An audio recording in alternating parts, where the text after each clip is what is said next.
Yeah, look at the size of the chunks I'm pulling up. Just gonna kind of drop it right in there.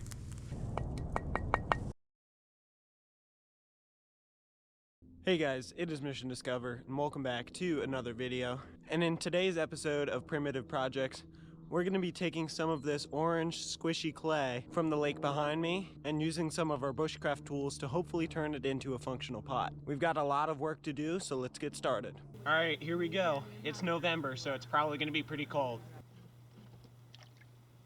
Yeah, okay, that's cold. I'm just going to dig around using some rocks, try and dig up the clay. It's not super hard to find. It's pretty much all over the bottom of the lake. It's just a little bit, but this orange stuff right here, that's what it is. Just gonna collect it bit by bit. This stuff's pretty common on the bottom of many lakes and streams. Obviously, you gotta look around and do a little bit of experimentation to find it. Once you find it, it's really not that hard to get. Probably in the mid to high 50s. Not super warm right now.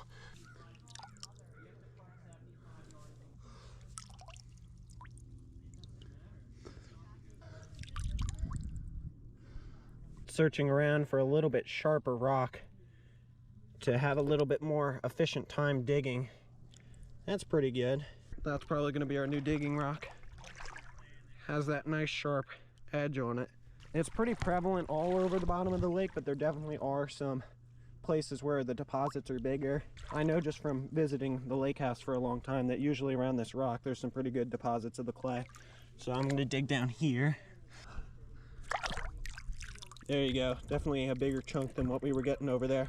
There you go. That's a good amount. Let's go add it to the pile. There's a good spot. You can kind of see the orange hue on the bottom. There should be some good chunks here that I can get. Oh yeah, look at that. Good chunks there.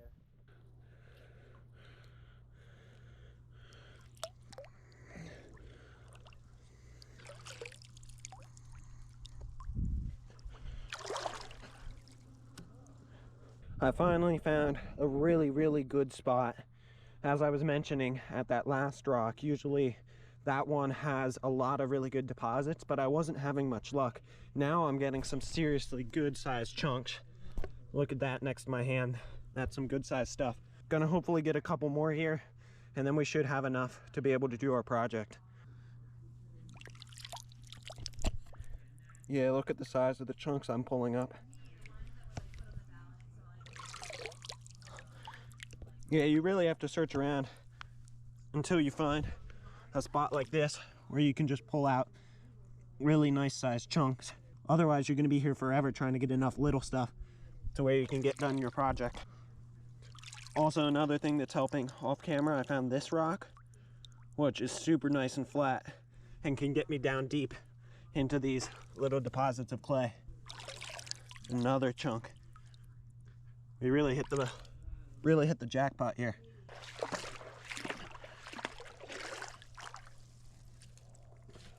Once I'd collected a good sized pile of clay, I found a nice flat rock to use as my work surface and placed all the clay on the rock. I then carried the rock and all my clay over to the edge of the beach and started the tedious process of removing any small rocks and sticks that were in the clay. This process was really annoying, but you definitely don't want any of that in there. If the rocks are heated improperly, they could cause our pot to explode, and the sticks could definitely cause inconsistencies in the pot and cause cracking. So I took my time to make sure I got as much as humanly possible out of the clay by hand.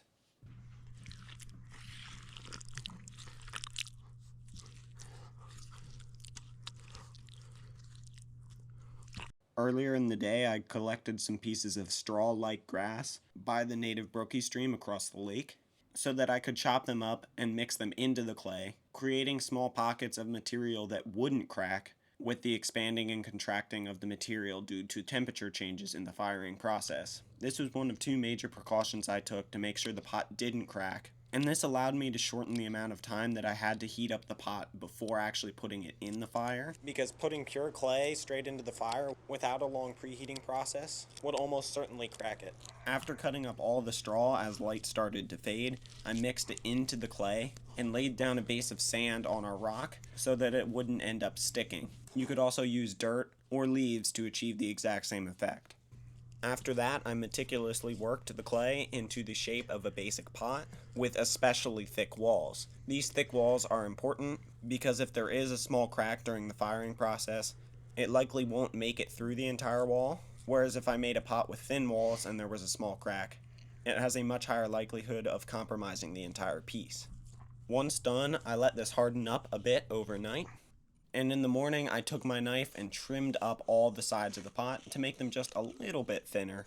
I also smoothed out the top edges and used the excess clay to patch any inconsistencies and get a fairly smooth finish on the entire pot. I then put the pot out in the sun to dry and rotated it every couple minutes to make sure it was evenly drying and no cracking occurred. After a little bit of final trimming and a couple more hours to dry, the pot was ready to come home and be fired. However, there just so happened to be a nearly statewide burn ban, which put this project on hold for over a month. During the burn ban, I had plenty of time to figure out where I was going to fire the pot. If you're going to be doing this project yourself, make sure you put a lot of time into selecting your location, because creating an open fire is not legal everywhere. Here in PA, you are allowed to make an open fire on state game lands, so I located the nearest one to me, which just so happened to have a nice spot right near the river. This was perfect to make sure I had water readily accessible to put out the fire. The burn ban eventually did lift, and unfortunately right after that happened, we had a couple days where it was very rainy. So the day before I was going to fire the pot, I went out and cut some wood and tried to let it dry a little bit before trying to use it in a campfire. Unfortunately, as you'll see, this didn't make the process that much easier. Alright, got our pot. Gonna safely store it in our bag so we can get down to the river without it breaking. And then in here, I have all that firewood that we collected yesterday, as well as all my gear to get the fire going and keep it running so that our pot can harden up and hopefully turn into a functional piece of kind of ceramic material. Now we got to get over to the game lands. Once on the game lands, I had to hike my gear about a mile down to the river and select a location. I ended up picking this spot, which had tons of nice material up on this hill, which would be crucial in our fire making.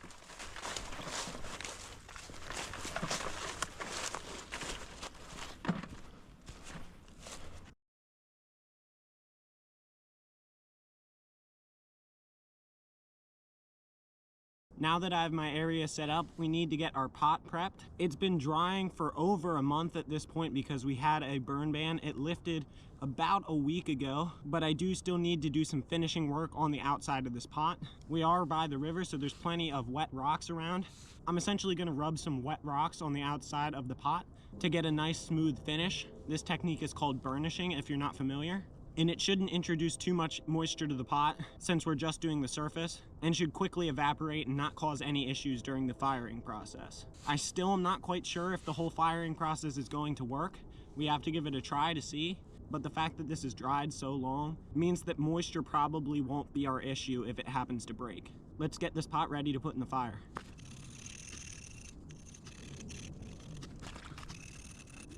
I am going to leave the bottom unfinished. It has a nice grippy surface right now, and I think I want to keep that. So I'm not going to touch the bottom.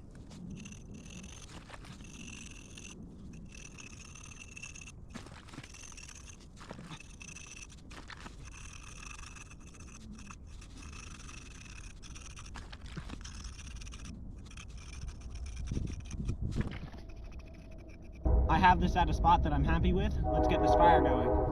To get the fire going, I started with a nice bundle of some dry tinder I found up on the hill and used a piece of fat wood, a fire cube, and a cotton ball to get a small flame going. Once I had that going, I put on my tinder and tried to get a damp piece of wood to light with no success. Attempt 1 didn't work so well. We're gonna try it again. It rained literally yesterday on all this wood, so it's very damp.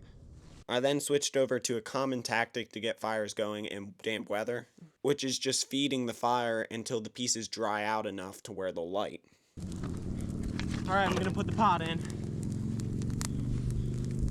Just gonna kind of drop it right in there.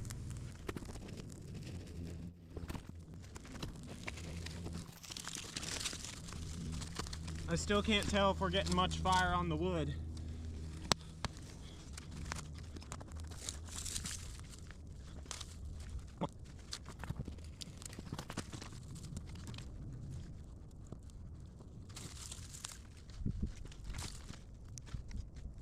On my first attempt, I fed the fire for about 10 minutes before it eventually petered out, which was disappointing, but our second attempt did end up working.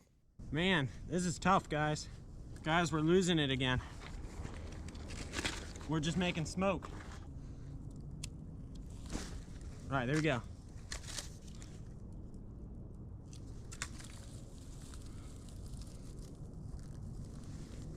Get it started again. Here we go.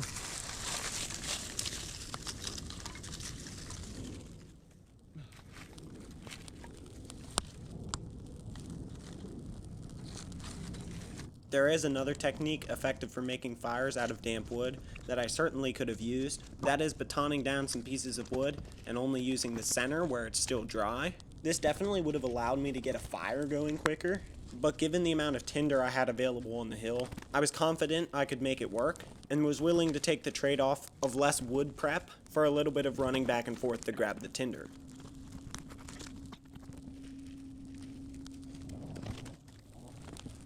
We've got an actual piece of wood on fire now.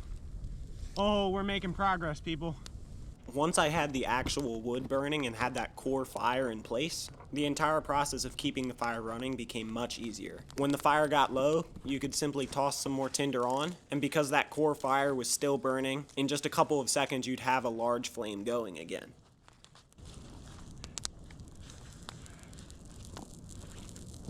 It's that simple. Once you have a good base going, you can just chuck more stuff on there and it lights right up. Throughout the remainder of the firing process, everything was going fairly smoothly. However, there were occasional loud pops.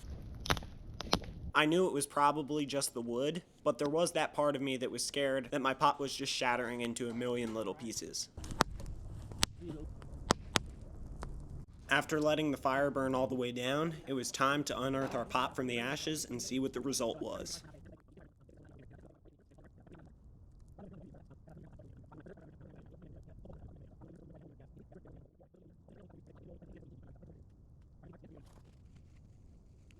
Alrighty, we're gonna pull the pot out and see if it stayed in one piece during the firing process. All right.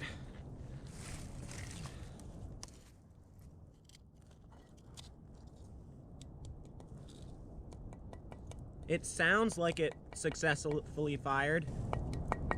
It's supposed to sound like a piece of ceramic when you tap it, which it does. That's a good sign. All right, let's pull this all the way out, let it cool off for a minute, and see what happens. This is looking good so far. I don't see any cracks. I'm gonna dig all the ashes out. Yeah, I don't see any cracks. It's looking pretty good, guys.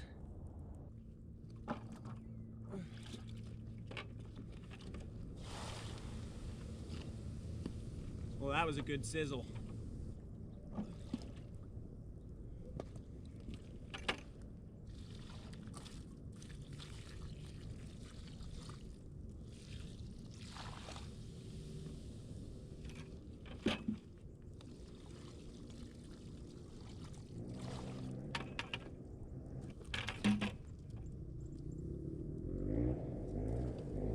The pot is still very hot. The pot looks like it's in one piece. Oh my goodness, this is awesome. I'm gonna dunk this in the river to try and get it to cool off all the way. I think this worked. Please note that my earlier comments about making sure the pot was able to stand up to some intense temperature changes during the firing process also goes for the cooling process. The only reason I was able to dunk the pot into the river like this to cool it off was because of those same techniques we used to make sure it could stand up to the heating that would occur in the campfire.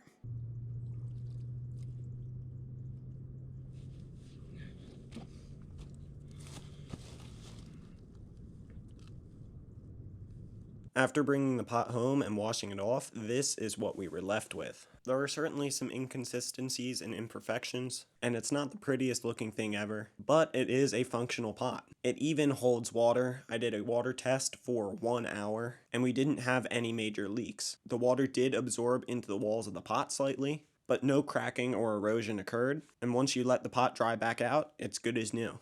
So, we actually did it. We took some clay straight out of the bottom of a lake, and after a couple months of work, we actually have a functional piece of pottery. This is a project I've wanted to do for a really long time, and to be able to share it with you guys in this video is super awesome. As you can see, the pot has taken on some more reddish hues than it had before firing. For comparison, here's what it looked like before. It's also now super hard, and as you guys just saw, it can hold water for a decent amount of time as well. Obviously, this particular piece is quite thick and has that straw in there to make sure it could stand up to, let's say, some less than ideal firing and building techniques.